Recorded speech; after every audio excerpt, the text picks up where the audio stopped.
السلام عليكم خياتي، ان شاء الله تكونوا كامل بخير. في الفيديو القصير هذا راح نشوفوا معايا طريقه تحضير هذه الحلوه المعسله اللي بزاف بينا، اللي هي كيكه الشهده. نحتاج مغرف كبيره سكر ناعم، مغرف كبيره حليب غبره، واللي ما عندوش يقدر يستغنى عليه مغرف صغيره لباني ورشه ملح، 3 كيلات فرينه، كيله ليدام سواء مارغرين سواء سمن مبسس مليح، ومن بعد نجمع بكيله غير بين خليط بين ماء وماء زهر. نطم العجينة ونخليها تريح، ونروح نحضروا الحشو اللي هو التمر. نقيوه مليح، نعجنوه مليح، ونديروا له رشه نتاع القرفه مع شويه ما زهر، ونعجنو مع شويه زيت ولا طريف تاع الزبده، ولا تقدروا ديروا الحشو تاع الكاوكاو او اللوز كيما تحبوا. بعد ما نعجنوه مليح مليح كيما راكم تشوفوا، نخدموه هكذا حرابيش. ونجيبوا العجينه تاعنا بعد ما نكونوا كورناها وخليناها تريح. الكريات الوزن تاعهم 35 غرام، والحشو 15 غرام.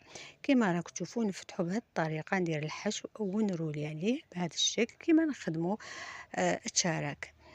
نغلق الكيكات تاعنا بهذه الطريقه، نخدمهم كامل بهذا الشكل، ومن بعد نجيبو النقاش نتاعنا، نقاش الشهدة اللي كامل تعرفوه، ونبدأ ننقش في الحبيبات نتاوعي بهذا الشكل.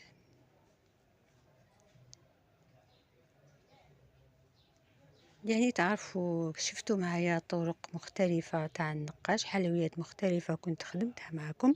بعد ما نكمل ننقشهم كامل نخليهم يريحوا حوالي ساعة، وندخلهم يطيبوا في فرن مسخن مسبقا حتى ياخدوا اللون الذهبي. بعد ما يطيبوا كما راكم تشوفوا نخلوهم هنا يطيبوا. بعد ما يطيبوا نعسلوهم وهما سخونين.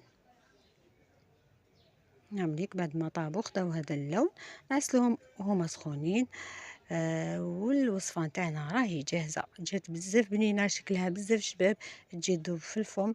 يعني من اروع الحلويات المعسله اللي ممكن تحضروهم في الاعياد او المناسبات تاعكم، توالم مع لاتاي بزاف هايله. وسلام.